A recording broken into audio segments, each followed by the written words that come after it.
l'attitude d'apaiser la population. Ngai na ye, à part l'article na Kotanga, puisque le secrétaire des États-Unis d'Amérique a outi Koloba, le secrétaire d'État, Tokochana Moupanzi. Mais nazolinga nous nazwa dossier depuis Tongo, na habité ce que vous Damas, il y a bien qui ko apaiser yo. Ouvira tomber ou pas, à qui la faute? La faute. Avant na kota na babilo quoi. Hein, oh ba nani nazanango, mais na kolinga nanu na kota ouvira tomber ou pas. Na boyi et comme que président na le bagé ouvira tomber. Oh ba le bien était ouvira tomber était ba comme il faut se montrer na boyi. C'est ainsi que tu comprends en tant que ba intellectuel. Ba papa ba yato boyo kasikoyo actualité dengue zaleli. Ouvira tomber ou pas. À qui la faute? J'aimerais commencer. Dans le dossier accord au signé les États-Unis. Accord wana Trump a longi.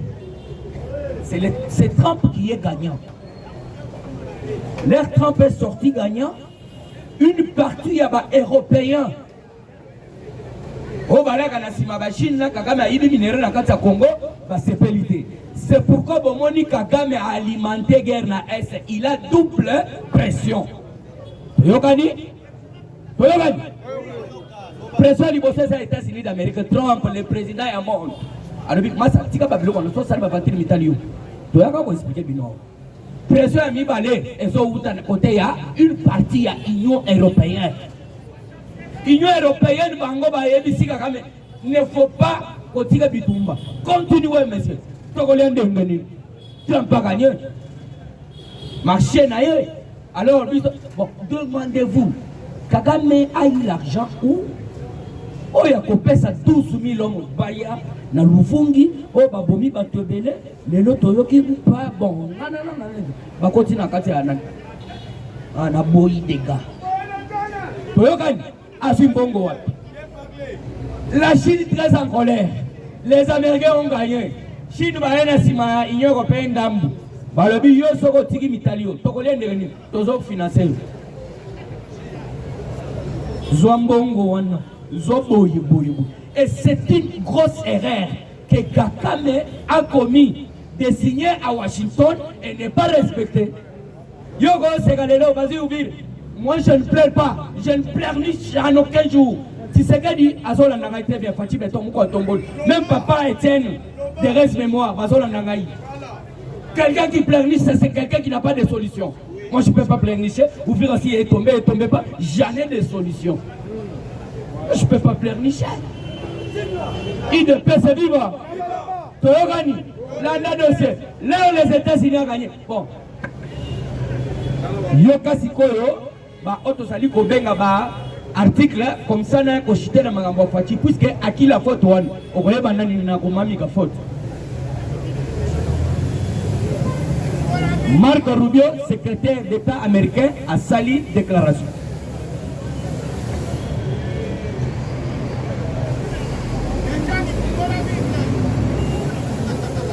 Ok, le secrétaire d'État américain Marco Rubio, alors le président américain Donald Trump est un homme très partiel, pardon. Il est très attaché à la paix, mais sa patience n'est pas infinie.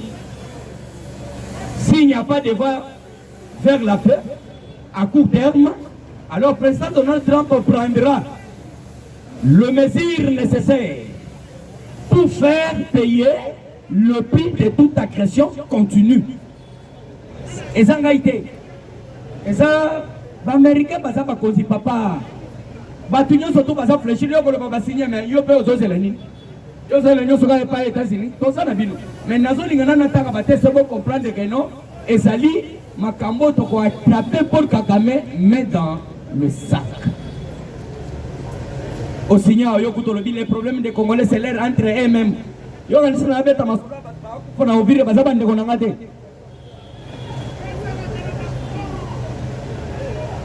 voilà, deuxième article. Info. prise de Uvira, le sénateur américain exerce une pression contre Kagame. La comité des affaires étrangères, la chambre américaine, a rappelé que le Rwanda doit être tenu pleinement responsable des engagements signés à Washington avec la RDC. Ces promesses ne sont pas facultatives et les États-Unis s'attendent à ce qu'elles soient respectées. Restez désormais à savoir si Paul Kagame se conformera réellement à ses engagements, mettra-t-il fin à son soutien aux rebelles de l'AFC-Nanga, Barem 23, ou poursuivra-t-il ces manœuvres comme si de rien n'était pour leurs questions? Ah, n'a pas bougé. Pour l'air n'a pas bougé, avec les traîtres au sein de l'armée, à ouvrir l'objectif reste clair, déloger les M23 dans le meilleur délai pour plusieurs observateurs. Kagame a commis l'erreur stratégique et les conséquences pourraient ne pas tarder. Nous suivons la situation de près et de loin. Ah, les jours qui viennent s'annoncent décisifs. Information dernière minute. Selon des sources proches du dossier, le gouvernement américain serait extrêmement furieux. Et Donald Trump aurait, le Landa, au comment on va une semaine, aurait exprimé une forte colère suite à ce qui s'est perçu comme un manque de respect grave de Paul Kagame. Dans les 48 heures, une décision majeure pourrait être annoncée contre l'armée rwandaise. Déjà, au Yokaki va bengi conseil de sécurité. Quand il y a un conseil de mafionto, il y a un Bosso, il y a un Luvungi. Suite à la violation intentionnelle de l'accord de Washington, d'après nos informations, une proposition ferme exigerait le retrait immédiat des forces du M23 des zones occupées. La diplomatie congolaise serait actuellement en intense activité et Washington envisagerait des sanctions sévères contre le régime de Kigali. Trump, Salagaka Yango, Papa Tony, peuple congolais, l'ennemi. À ouvrir l'objectif reste clair, déloger les M23. Alors on a l'Ira le Baboué. Oboyo qui déjà décision. Mais d'après Ngaï, qui ouvrir à tomber, Mamsou Balobi et ça tombé. Quoi qu'il en soit, on aura toujours que non, et ça tombé ou pas, puisque on a déjà la salle d'info. Burundi a Kangi frontière pour nous.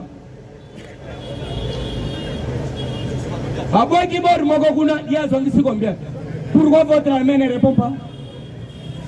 À qui la faute? La faute.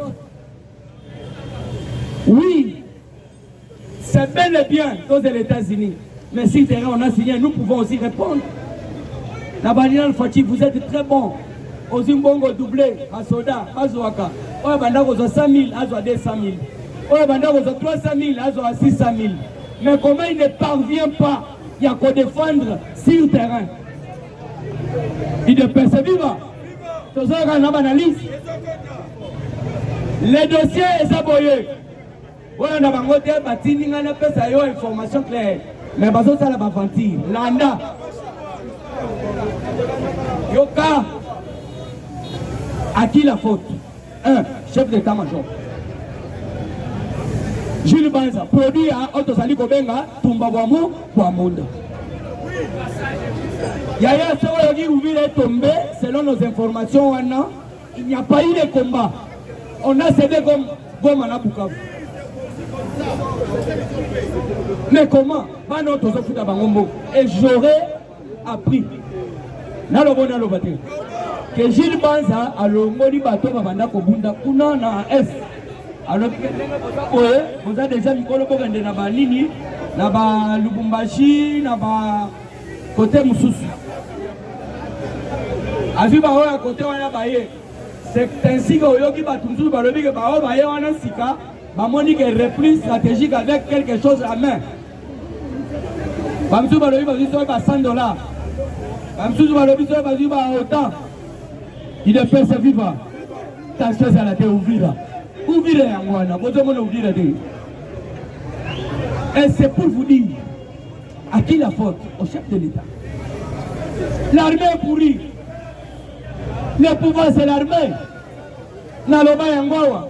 Yozo lingolo bananganini. Oh Ovire tombé bolobini. J'ai reçu des appels. Président Ovire est tombé. Président Ovire n'a vu papa. Yangani, je l'avais déjà annoncé. Quand il y a encore des M23 au sein de notre armée de traîtres, on ne doit plus gagner cette bataille. Même les Américains, leur bakoya, Baolingate, tout travailler dans Bango, tout le président de la République, nommé Bantimba, nommé Banzouzi, nommé Bakalanga, nommé Bamouto, Mungaïna Banagolo Bango. Président Lotis, Salalès, on est en train de prêcher. Vous ne pouvez pas vous embourber là-bas. Quand on informe les papas, nous devons être calmes. Les restes sont les chefs de l'État. Là, nous avons une réunion contre qui n'a l'ombango. Et ce côté là, l'ombango, Gilles Banza yo yakana no. Zanakum. Asa produit un tumba bomunda na chiwewe. Ils sont débellés. Basé belé même na kati à la police. Je vous dis, je vous informe. Si on avait une armée responsable, armée, il y a des généraux qui sont sous les drapeaux. Bitouma M23 et il gagne ça la date 3 semaines. Bitouma M23 et Abagoma et il gagne ça la date 3 semaines. Mais comme nous avons une armée, du braquage et du mixage, Kagame sont à Zolo Kabaïf de l'air, à Zolo Kabaïf de l'air, c'est à Zolo Kandé minéré à Congo. Il n'y a pas de réserve de l'air au Congo. Et moi-même, j'ai passé ici pour vous demander, papa, ce qui partit à Zolo Kanabiso, à Zolo Généraux, à traître, Batunion surtout, Bazaba Nyararere, et les radiums, c'est Idanani, Bango, ce sont des réserves de l'air. Tous ceux qui sont là, Bango, Barwande. Et nous demandons au président de la République, le pouvoir, c'est l'armée. Nommé Bantimba, Banzouzi, Bamoutombo, Bato, Bakosal, Moussala, c'est long. Et comment trouvez-vous possible? On a signé les accords, vous signez, mais papa, il a raté, moi, je l'ai raté. Il a zangi solution. Ah oui, les chefs de l'État ont tombé sans combat, donc c'est la même histoire qui se respecte, qui se répète. Alors, nous, tous les généraux, passez ici. Naminito, vous êtes des États-Unis, vous avez un carrage. Tozi bande on a biso basilisi armée sikatenda ale yoza na yonga komo na ngamutombo yaka komo na nganzuzi komo na yonga ntimba komo na yaka na so peso mission omonde koma na S1 na yoga lisase beti so beti yo tinda bombe. Vous comprenez que le président de la République a une difficulté. Alors, jusqu'à la moindre escamouche, ceux qui loin de la Salibou. Mais ailleurs, vous comprenez avec cette armée pourrie, les chefs d'état-major, LML, Alemba, Papa Yo, quand on a dit, ça je vous le dis. Ceux qui ont la président, film Moukouna, au Goloba vérité. Il n'est pas de nous. Pourquoi il n'est pas de nous? Comment vous voulez tomber sans combat? Et on a tout dans le cabinet. Gomo Mugabe tomba, aucune stratégie militaire. Voilà pas sous Capolo, ou vile tomber dans les lagas. Je vous remercie ailleurs. Merci. Il ne peut servir pas. Combattant d'élite.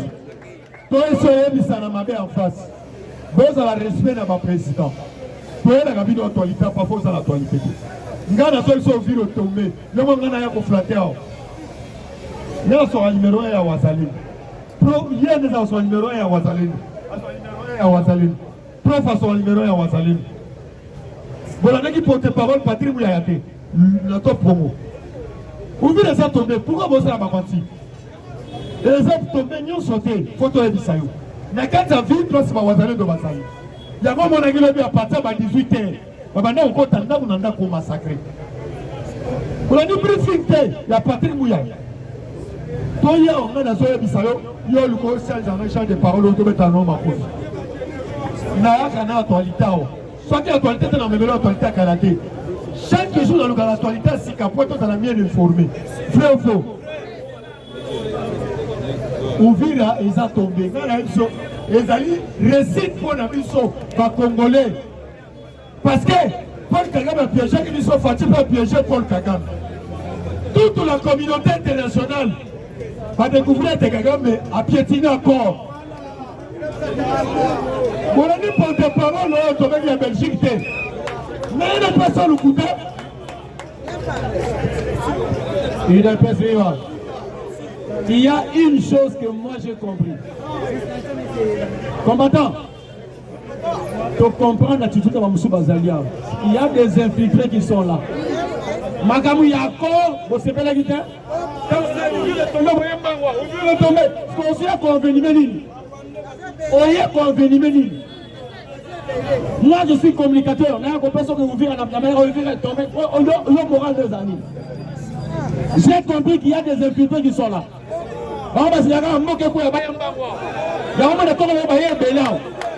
Des infiltrés,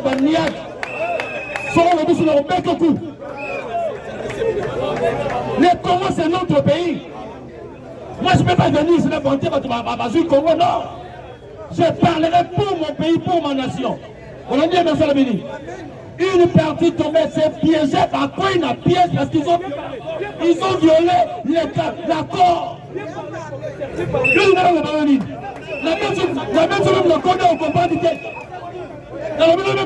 on comprend qu'il a violé l'accord. Parce qu'il y a l'autre partie action par la sanction, il faut violer. On sanctionne par rapport à une gaffe, à une bêtise. Parce que yo, on dit beaucoup bien. Ouvrir le tombé. Ouvrir le tombé. Ouvrir le tombé. On va la mission ouvrir le tombé. Yo, on va dire tombé pour l'année. On va dire. Les Congolais inconscients. On est inconscients. Il y a un autre zone au-bas. Comment ça a vu? Comment ça a vu? Tu comprends le nom? Watalamuka Bazar. On parle de Watalamuka Bazar.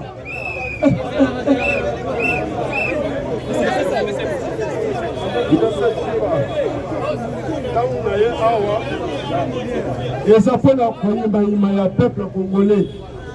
Mouya, il y a Patrick Mouya, ministre du gouvernement.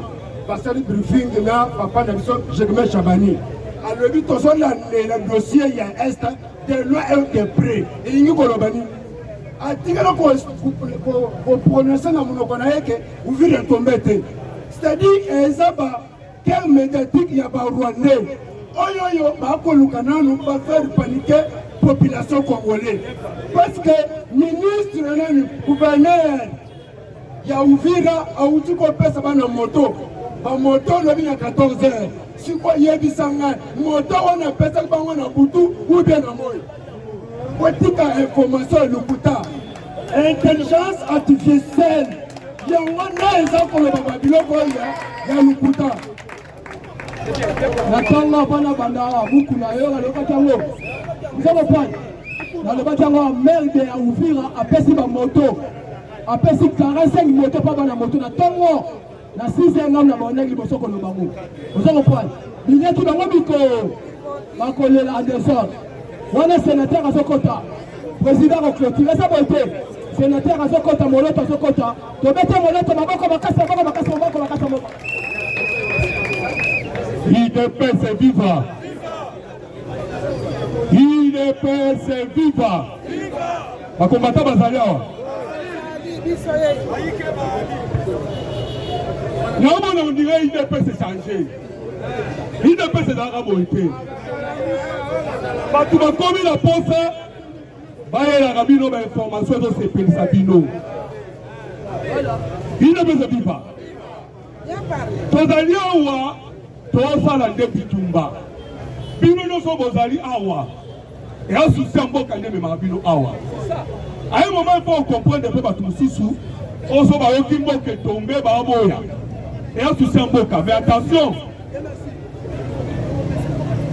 bino mpe se viva Mais attention, c'est une mot que quoi et dans la faute à mon cause à mon côté. N'azor va bien. Ceux qui vont une mot à mon co, il y a une mot dans la faute à mon cause à mon côté. Deuxièmement, ils ont faute à armée. Parce que tu as chaque jour, oh un tel traître, oh un tel boy. Il y a à chaque mot qu'ils ont quoi, faute à l'Iboso, et ça la population congolaise. Bien parlé. Il ne peut se vivre. Et ça faute na yo, faute na ngai. On qui va me faire toi, dit que ça stratégie. Bah corrompre. Bah jeune, il y a Uvira. Bon gars, il y a des minages. Oh, qui va bouronder, bah t'es qui colonne la mine na Uvira. Oh, qui a auto qui monté. La RDC est tellement riche. On comprend que la richesse est libre. Le problème, il faut que le peuple congolais ait la mouka. Mais pour le peuple congolais la mouka, il faut communication. Au moins, il y a un problème de communication. Le peuple congolais la mouka. Parce que vous avez dit que le communication, résultat zate. Nalobi la bino boye. Paul Kagame Obo Komona. Atangana Mindele. Il ne peut se vivre. Atangana Mindele. Mindele va préparer qui est. L'objectif à coloniser Congo. N'a-bas le bino dernièrement awa. Mindele va attaquer Motomoïno esclave. Atika le changer ma canicité. Lorsque vous avez l'esclavagisme, même Mindele a eu la bien. Va tellement l'esclavagisme, tout tika, tout changer forme. Quand on va changer forme, bah qui n'a ni colonisation c'est bon colonisation l'esclavagisme, un des mots il ne peut se vivre. Quand vous tentez la colonisation, bah il faut ça ni, bah il faut bien avoir dictateur, parce que quand on décolle bien nos mots, bah tiens un dictateur. L'objectif est ni, on peut y arrêter. Mais la force quand la population des hommes ça va aussi mal. Maman Thérèse Kaikomba, il faut organiser. Bino la nouvelle génération, nouvelle génération, c'est ça qui va donner. Na janvier Oyo. Il ne peut se vivre pas.